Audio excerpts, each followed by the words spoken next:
मौत के रास्ता में देख के लोग अपन रास्ता बदल लेना, लेकिन ते तो बड़का दिलेर बड़े मौत के ही रास्ता में आ गई ले। अगर मौत के डर से घबरा गई रहती ना तब तहनी के छाती पर लात रख के अपना प्यार के सुहाग ना बना पाती। अरे साला जवान के लगाम दे। साला ना पाहुन कह के इज्जत से नाम ले, ना तो इतना रेल के ठेलब नू कि हिजड़ों में शामिल होके लायक ना रहबे। सही में तोर दिमाग मोट हो गई बा, लेकिन आज तोरा के काट काट के छोट बना दे। ओकरा बाद तोरा के जिंदा जमीन में दफन करके ऊपर मंडप बना के अपना भतीजी के दूसर ब्याह करब। का रे चाचा बड़े की छाका अहिर के तनो कमजोर मत समझ की गहिर में दफना देबे। अगर हुमच के ठोक देब नू तो देहिया में 2 इंच गहिर आ कनवा बहिर हो जाई। तोर जवानी और मोहब्बत के गर्मी गोली से भी तेज निकला था बाबू। इस साला के हड्डी के साथ साथ एक जान भी निकाला। मार साले के।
रुक जाओ, नहीं तो उड़ा दे बेकरा खोपड़ी की।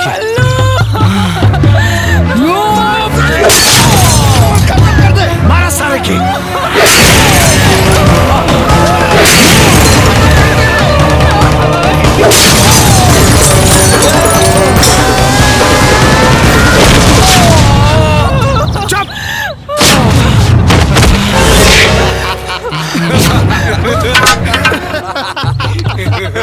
छोड़ साले के, छोड़ के, चल छोड़ के। हेलो, उठ, उठ। अरे बहुत बोलत रह लेना, अब बोल, बोल साले। हमनी के छाती पे पैर रख के ते अपना मोहब्बत का मंडप बनाई पे ना, बनाओ मंडप। अब तोरा छाती पे पैर रख के हमार बेटा अपना मोहब्बत के मंडप बनाई। यही तोर चिता जरी और जोरी तोर महबूबा है ना, ओकरा साथे अरुण लई फेरा। पाहुन कहाए का बड़ा शौक है ना तोरा के। रघुराज, हाँ, ये तो हर पाहुन बाड़ा है, साला ना पाहुन है। हम बनाई तोरा के पाहुन साले। मार साले के, मार साले के, मार दे गोली साले के।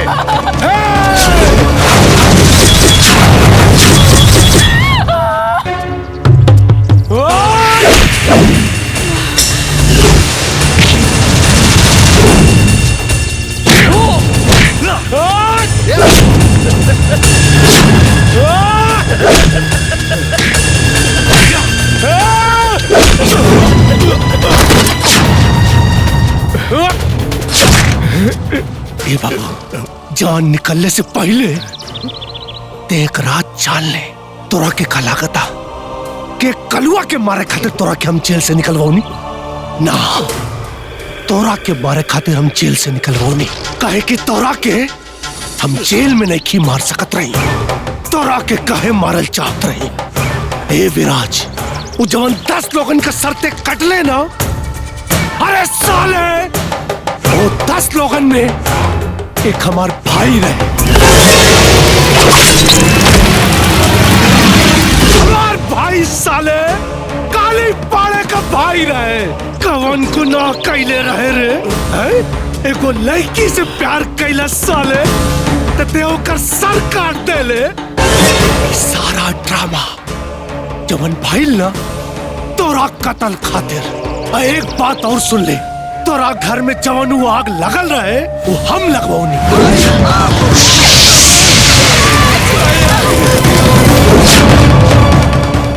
इरादा तो रहे तोरा पूरा खानदान के खत्म करे का, लेकिन तोर किस्मत अच्छी रहे कि ते बच गई ले। लेकिन आज ना छोड़ो, आज तोरा के और तोरा भाई के यही खत्म करब।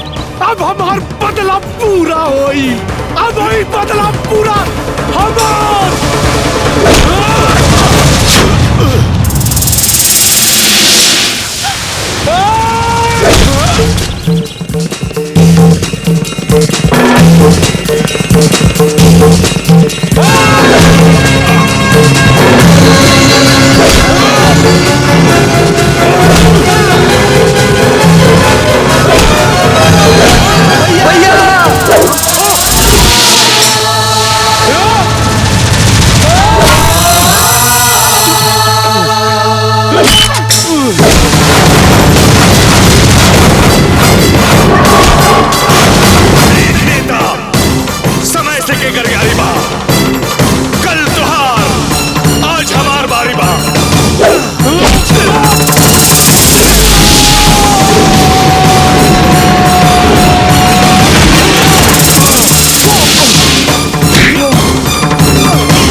माफ कर दे विराज, हमरा के माफ कर दे। माफी और तोरा के काली माफी गलती के कल जाला, गुनाहों के ना। और तोर गुनाह ऐसन बा माफी के लायक नहीं थे। बहुत शौक रहे ना तोरा के चक्रव्यूह रच के, देख टूट गए तोर चक्रव्यूह।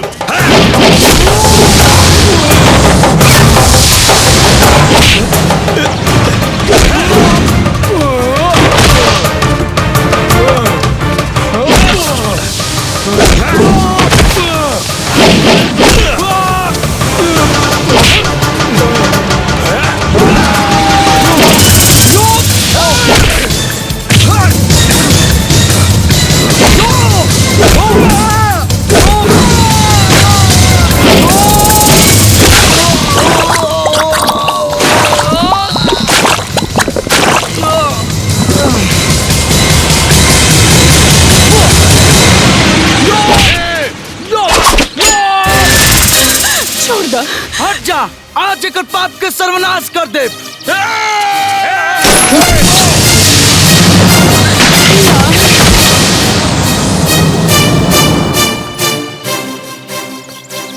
दा, चाहे कुछ भी हो, आखिर ये हमार चाचा हवे। भले ही हमनी के प्यार के ना समझत, लेकिन हमनी के रिश्ता समझा तनी जाना। इनका के तो हम अपन बाप से भी ज्यादा मानत रही, बाप से भी ज्यादा।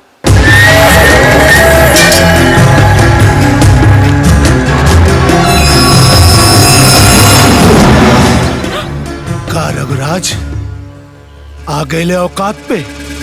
मौका मिलते ही गिरगिट की तरह रंग बदल ले। हम तो सोचले रही कि आज ही खेल खत्म हो जाए। तोरा चलते साले, तोरा चलते 2 बेर विधायकी को चुनाव हार गई। बरियारपुर और धर्मपुर के बीच में जितना झगड़ा रहे तो हम लड़ेंगे। तोरा गांव में जवन लड़की का लाश मिलल रहे ना, ओकर बलात्कार करके ओके हम फेंक दे।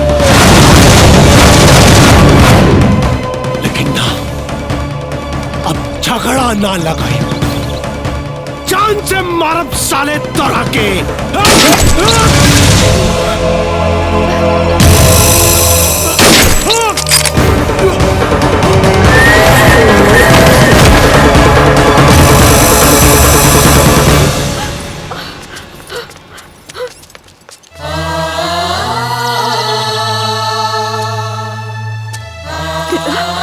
तू ठीक बाड़ा ना? हम आई, हम ठीक बानी। हम रउआ लोगन के गुनहगार बने। रउआ जो सजा देव हम भुगते खातिर तैयार बानी। ना, अब तो सब बात पते लग गल बा। सजा का कोनो बात नहीं। बेटी, हम तो एगो माई का फर्ज ना निभा पौनी, पर तू हमार सुहाग बचा के एगो बेटी का फर्ज पूरा कर देलू। हमरा के माफ कर दा बेटी। हमार बेटी के अपन पतोह बना ली। काहे ना?